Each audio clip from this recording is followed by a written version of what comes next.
Morning, chào quý vị. Do we do the Vietnamese translation or we don't have that machine? Okay, we should buy that machine.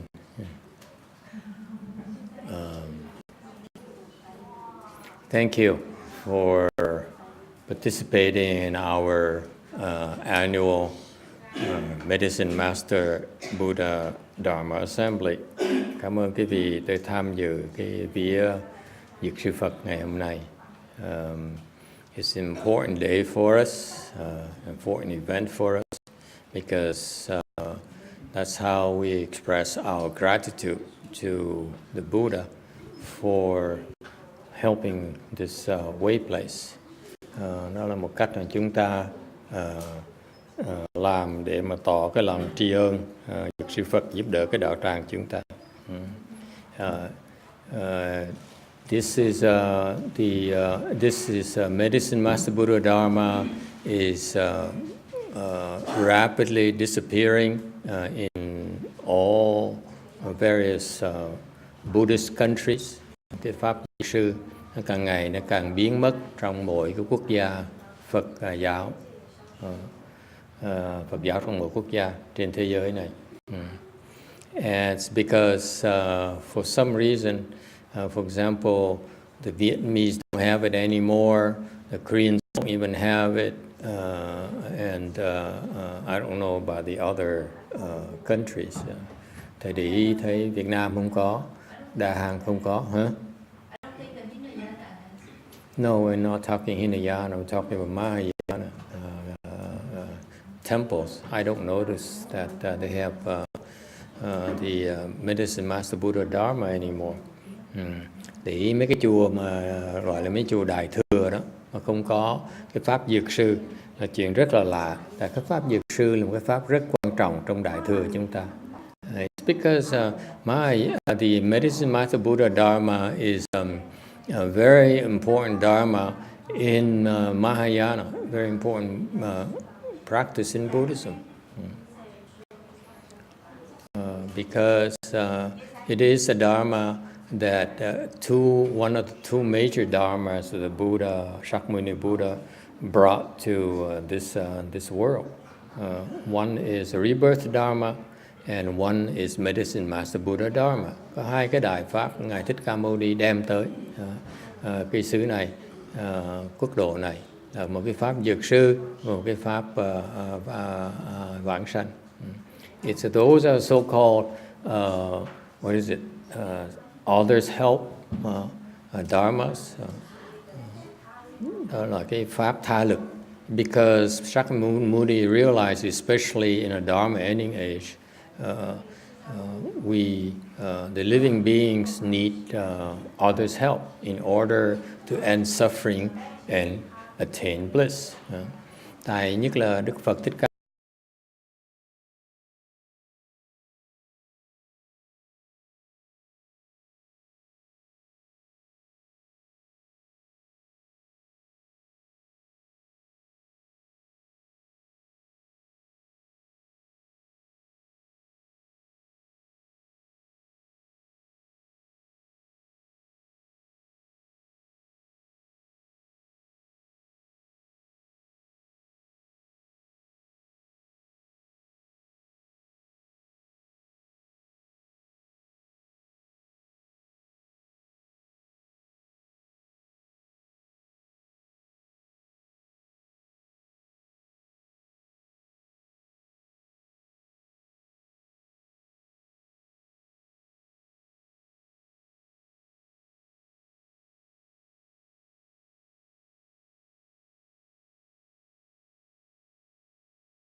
mà liễu cái khổ chúng ta.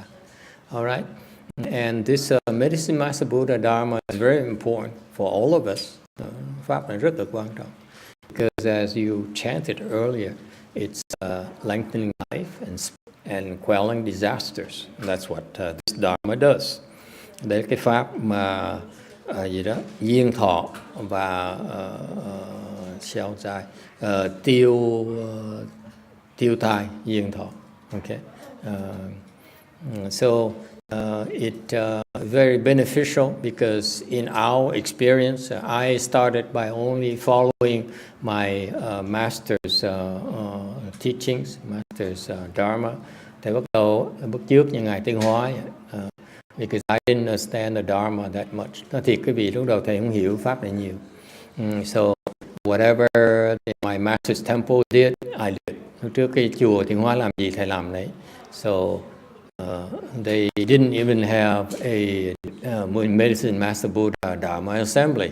Chùa họ không có cái vía dược sư nữa. And we decided to do it ourselves because we realized it's too important of a event to skip. Tôi phải tổ chức cái này tại tôi biết là cái pháp là quan trọng, nhưng cái cơ hội rất là tốt để chúng ta tạo cái phước. And so over the years, I had to do it because I used to refer these requests to the DRBA temples, and they kept on messing up, and they couldn't explain to my students what the Dharma does. Lúc trước thầy thường giới thiệu cho mấy cái chùa bằng Phật, chi nhánh bằng Phật cái pháp dược sư này, tại vì thầy không có muốn dính cái chuyện này. Thiệt ra cũng hơi sợ thì actually it was a little bit chicken. I didn't want to mess with people's illness. Thầy ngán, không muốn dám đụng cái bệnh hoạn cái người Phật. And so I used to refer these requests to the DRBA temples, and they kept on messing up.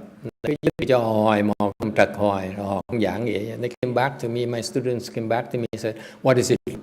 No one could explain to me.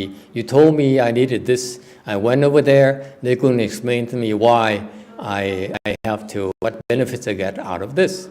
Giới thiệu qua bên kia, mấy cái chùa Tàu thường như vậy là họ chỉ không biết giảng nghĩa sao, tại sao phải cái pháp này làm cái gì. So I had to explain to them, and after I explained to them, they said, "If you understand it so much, why don't you do it for us?" Thì thầy giảng nghĩa cho họ nghe, họ nói thầy hiểu như vậy, người ta không hiểu tại sao thầy không làm mà để người ta làm gì. So I started doing it. Bắt đầu làm. And over the years, our students have a lot of responses. So we realized that the medicine Master Buddha is really favoring our students. Sau thì họ có cái kết quả nhiều, thành ra thầy mới biết là dược sư Phật chắc là có duyên với quý vị. That's why we need to organize this Dharma assembly to express our gratitude. Chúng ta thầy mới biết phải cần tổ chức cái pháp hội này để mà bày tỏ cái lòng tri ân của chúng ta. Alright, and it's also a small way of resurrecting, maybe making it reinvigorate this medicine Master Buddha maybe in America even. Chắc một cái duyên khác để mà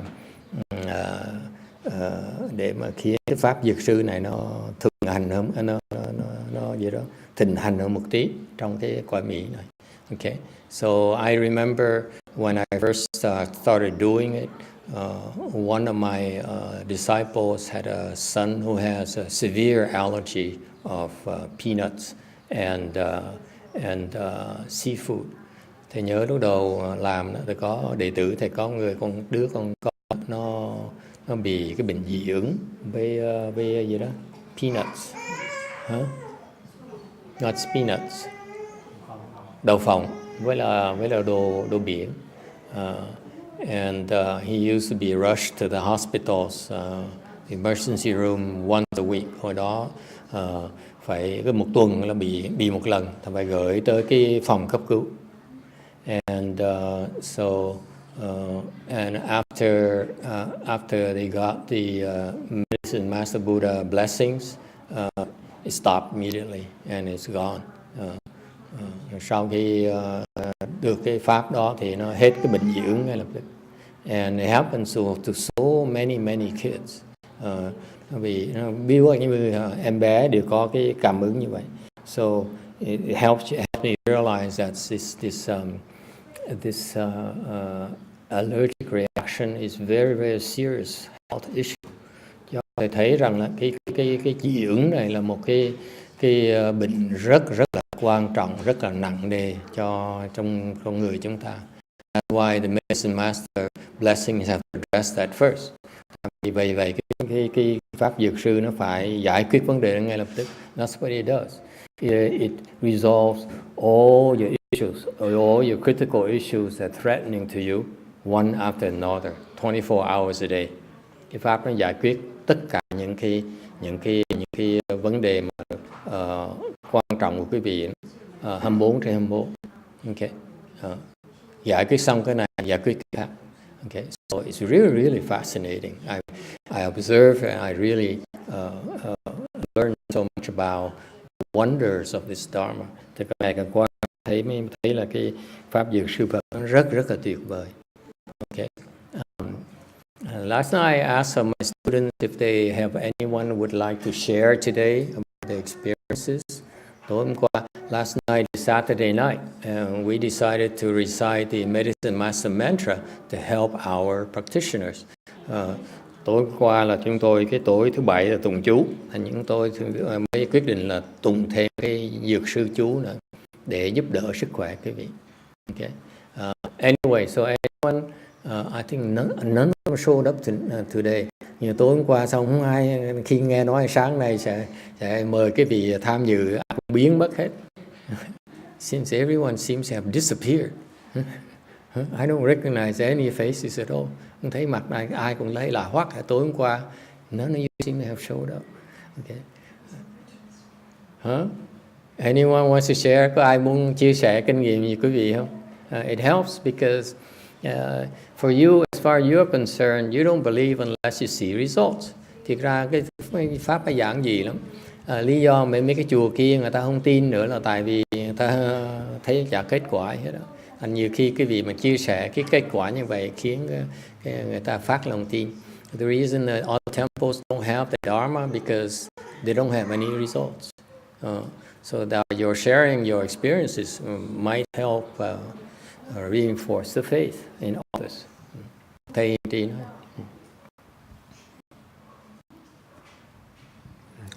Kính thưa thầy, kính thưa đại chúng, tôi xin chia sẻ kinh nghiệm của tôi về pháp dược sư. I'd like to share my experiences.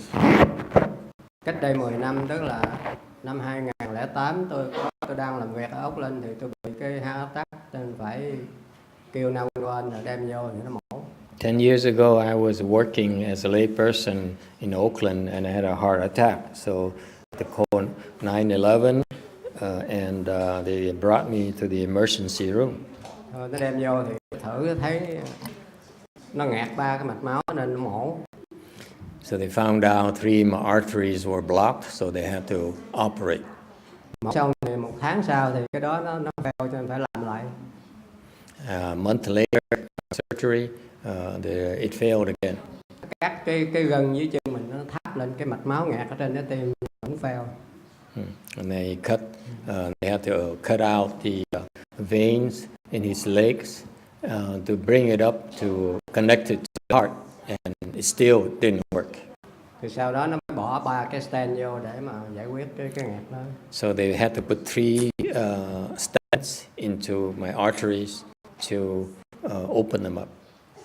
Thì năm rồi là You have to understand this gentleman is a Vietnamese and he eats very salty and very lots of fat. Biết là ông sư này lúc trước là ăn rất là mặn và ăn rất là béo nữa. That's what Vietnamese do. The diet is very salty. Người Việt Nam ăn mặn quá này. Okay. Năm rồi thì nó bị trở lại cái triệu chứng đó nữa, cho nên bác sĩ ở đây mới gửi tôi đi xuống cái trung tâm giải phẫu tim lớn ở Los Angeles. So last year I have some pains in my heart. So the doctors had to send me to the operation center in Los Angeles. Và trong thời gian 6 năm đó thì ngày nào tôi uống 6 viên thuốc, sáng 4 viên và tối 2 viên. So every day I had to drink, to take 4 pills, 2 in the morning, 2 in the afternoon. Nhưng mà cái lượng máu xấu, cholesterol trong máu nó không có giảm, nó cứ giữ như vậy, cao hơn cái mức cho phép. However, my cholesterol level is still pretty high. Thì khi bác sĩ quyết định đưa tôi vào cái trung tâm mổ tim ở Los Angeles thì tôi rất sợ. Nên trước khi đi tôi xin phép thầy ở đây cho tôi thỉnh cái bài vị dược sư. So the doctor said they decided to send me, put me on the operation table again, and he got scared. It was only last year, and then he asked for some medicine Master Buddha blessings. Cái đó là xảy ra hôm tháng 8 năm rồi. This has happened last August. Thì trước khi đi tôi mới tỉnh thầy dược trì cho tôi thỉnh cái bài dược sư. Thì xuống là nó không có mổ, nó chỉ coi lại thì nó nói thôi bây giờ bỏ cái stent khác vô nữa thôi. So when he got to the hospital, they took a look at him again, and they said, well, maybe we don't have to operate you at all. So instead of having major surgery, we put another stent into your artery. Thì tôi nằm 4 ngày thì nó cho xuất viện về bình thường thôi. After 4 days, they released me from the hospital. Thì cách đây khoảng 2 tháng cho thử máu lại thì bác sĩ rất là mừng là tất cả cái lượng cholesterol hoặc là máu xấu ở trong mỡ nó xuống dưới mức cho phép, mà bác sĩ nó mừng, nó không biết tại sao. Đó là phòng thí nghiệm mới đưa ra con số rõ ràng chứ không có chẩn đoán. Bao lâu sau đó thấy à? Dạ. Lúc về nhà bao lâu mới thấy cái đó? Về khoảng 2 tháng sau để cho thử máu lại. Lúc ra vẫn còn cái cholesterol vẫn cao như thường. Dạ, lúc mổ xong thì nó không có cho thử máu, nhưng mà cách đây 2 tháng là cho nó biểu đi thử máu lại. Thì thử lại thì tất cả đều xuống, trong 10 năm qua không có lần nào mà xuống nhanh như vậy. Ông bác sĩ rất là after he came back to the temple 2 months later, the doctors measured his cholesterol level again, and they found out it's drastically lowered. The way it never been this low the last 10 years. Thành ra con xin chia sẻ với thầy với đại chúng là cái pháp dược sư nó làm cho tất cả những cái gì mà trong cái máu mình nó xuống như yêu cầu, mà bác sĩ ông cũng ngạc nhiên, ông không biết tại sao. Okay, so that's my personal experience. Thank you. Anyone else? Cảm ơn thầy. Có ai muốn nói gì không?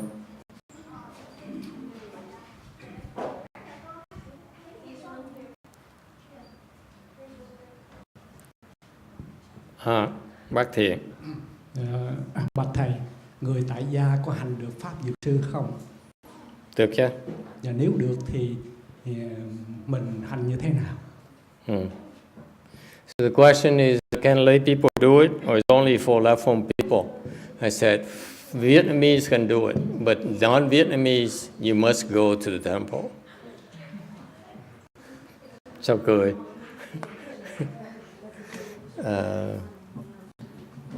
Actually, we recorded a show on Medicine Master Buddha at our Vietnamese TV program. Thực ra thầy mới thâu một cái show bên đài TV Việt Nam đó, thì ông Thiện Giác ông hỏi câu đó. So actually, my co-host, Vietnamese co-host, asked me this question. He's very smart. I mean, he's developing more and more wisdom amazingly over the years. Thì là cái ông này càng ngày ông phát cái huệ ra.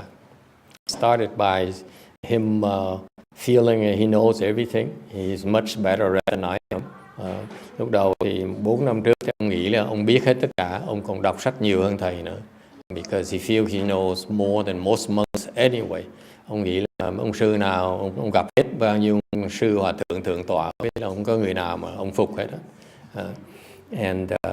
So But now, after 4 years, he started reading more of my books. Bắt đầu đọc sách nhiều hơn. So he read our Medicine Master Buddha Sutra. Thì bắt đầu đọc cái sư thầy. And he says, the more I read it, every time I read it, I learn something new. Ông nói mỗi lần tôi đọc á, tôi thấy học một cái bài học mới.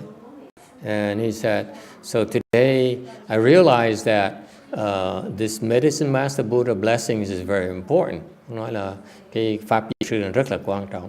Not only for lay people, but also for the people who cultivate. Không phải riêng những người tại gia mà người xuất gia cũng cần cái đó nữa. And so he says, I realize that it all boils down to this one thing. Nói cái pháp nó chỉ giản dị một cái phần thôi, có một cái khía cạnh thôi. It's you need to generate Medicine Master Buddha blessings. Okay, nó là tạo phước. It's very, very smart. That's what it is. Cái pháp nó như vậy đó. Okay, you need to create blessings because the blessings will protect you. Thế đó quý vị tạo phước, tại vì có phước, cái phước tự động nó bảo vệ cho quý vị. Right?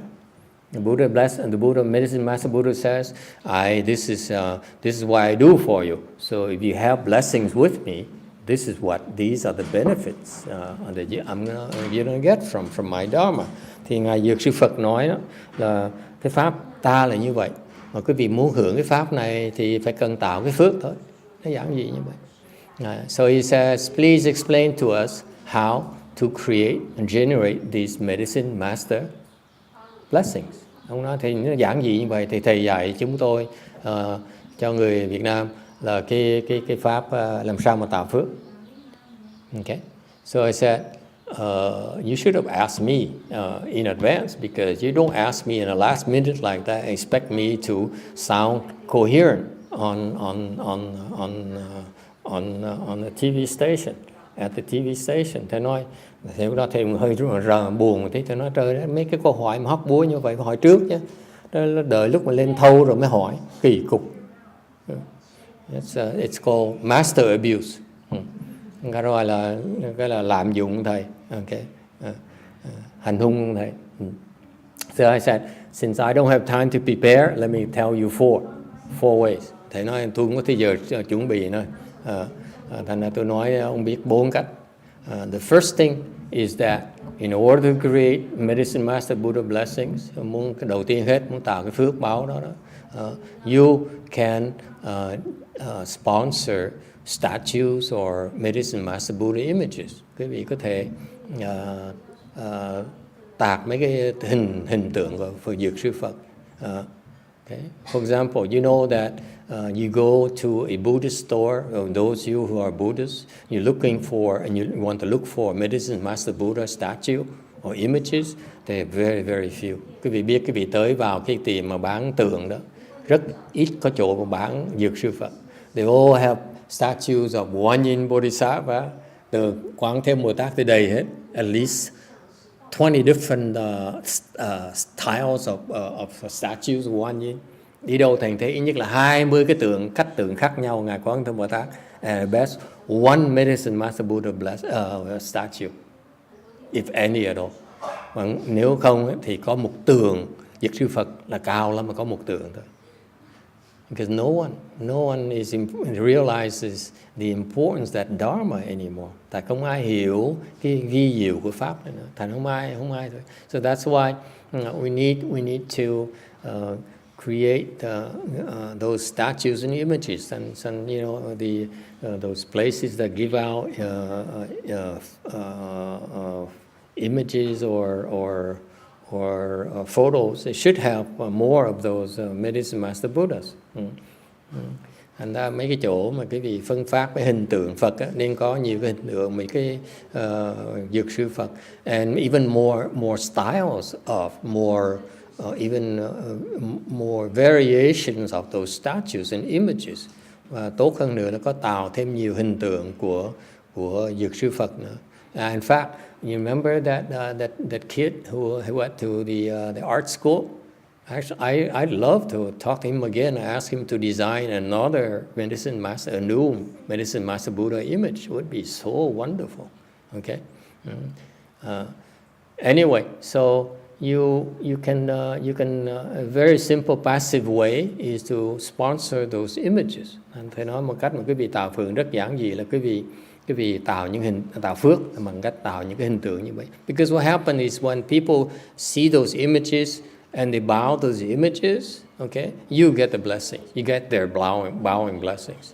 Tại vì khi mà người ta mà thấy mấy cái hình tượng đó, người ta phát tâm cung kính, ta đảnh lễ những hình tượng đó, là quý vị hưởng cái phước của cái lễ của người ta. The bowing blessings becomes yours. Okay? That's why it's called others help. Bởi vì mới gọi là tha lực. Does it make sense? Okay, that's the first. And then another thing I told him is you ought to bow. Thứ nhì là phải nói cái cách mà tạo phước rất là lẹ mà rất là giản tiện đó là quý vị lạy. You bow to Medicine Master Buddha. Okay, đảnh lễ Phật. That's one of the quickest way to generate blessings. Quý vị rảnh rỗi, thay vì ngồi đó ngủ gật làm chuyện lộn xộn, quý vị đảnh lễ Phật, diệt sư Phật, phước báo nó dễ sợ. It's incredible blessings. Okay. And what's the third one? I forgot already. Cái thứ ba là gì? What happened to Master Xianren and Master Xianchu? Có nhớ thứ ba là gì không thầy? There you go. Now, with the first two, you have some blessings already. Hai cái bước đầu đó, quý vị tạo rất nhiều phước rồi. Thì như vậy, quý vị phước này, quý vị bắt đầu mới có đủ cái phước để mà bắt đầu tu cái pháp đó. With the first two steps, you're generating enough blessings will enable you, which enables you to practice the actual Dharma itself. Okay? Lúc đó quý vị đủ phước, quý vị mới tu được cái pháp. This is the misconception, common misconception of people. Này, người thường hay hiểu lầm cái chuyện này. In order for you to cultivate, you need to have blessings. Quý vị muốn tu, quý vị phải có phước, quý vị tu mới được. Okay? You want to cultivate, you want to practice, you need to have blessings. Without blessings, you have so many obstructions. Quý vị biết không? Muốn tu, mà không có đủ phước tu đó, quý vị tu không được đâu. You try to practice, you find out that your car breaks down. Muốn đi tới chùa tu, xe nó bị hư. Okay, you try to bow and you can't, and you have back problems, knee issues. Muốn lễ Phật, lễ không được, cái chân nó vẹo, cái lưng nó vẹo. Okay, actually happened to the people in our temple. Có mấy người tới chùa họ bị như vậy đó. And so you are able to practice. Bắt đầu niệm được. For example, even like Saturday night, when people try to go there, it's very difficult. You can't make it to the temple. Dạng tối thứ bảy biết là muốn tới tụng dược sư, cái chú dược sư đó. Quý vị muốn tới đó tụng chưa chắc tới được. It's that difficult. Okay, it's called karmic obstruction. Cái đó gọi là nghiệp chướng. Quý vị chịu thôi. Not much you can do. Okay. And then finally, a fourth one is that once you have a lot of blessings, then you can really have others' blessings. Khi quý vị có phước rồi, quý vị sẽ có cơ hội để mà dùng dựa sức người khác để mà tạo phước thêm. Because sometimes the blessings you generate yourself are not enough, are not fast enough. Nhiều khi cái phước quý vị tạo, từ mình tạo ra đó, từ lực tạo ra đó, nó không có đủ, không có đủ kịp, mà phải cần cái trợ lực. Alright? Any other questions? Ai thắc mắc gì khác không? Yeah.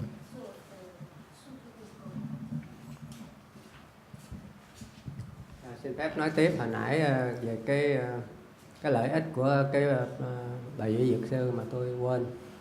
Là trước khi ông bác sĩ gửi tôi đi xuống cái trung tâm giải phẫu tim ở Los Angeles đó, ông mới khám cái cổ tôi đau hoài đó, thì ông nói là hai cái mạch máu nó dẫn lên ốc đó, nó bụng đóng vào testosterone nữa.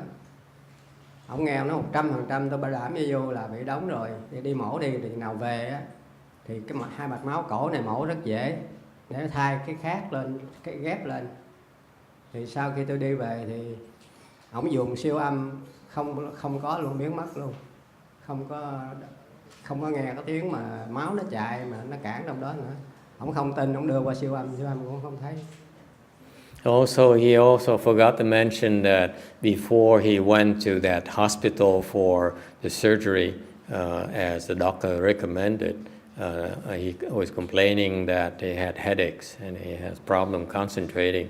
And the doctor says, you have 2 arteries that are blocked in your shoulders area. So they need to be, it's very easy, you can do a stent there as well. So after he was discharged from the hospital, the doctor took a look again, and they found out that they disappeared as well, miraculously. So, all right, anything else? If nothing else, thank you all for coming, and let's take a 10-minute break and come back for the lunch offering. Cảm ơn quý vị đã tham dự. Nghỉ 10 phút xong trở lại cúng ngọt.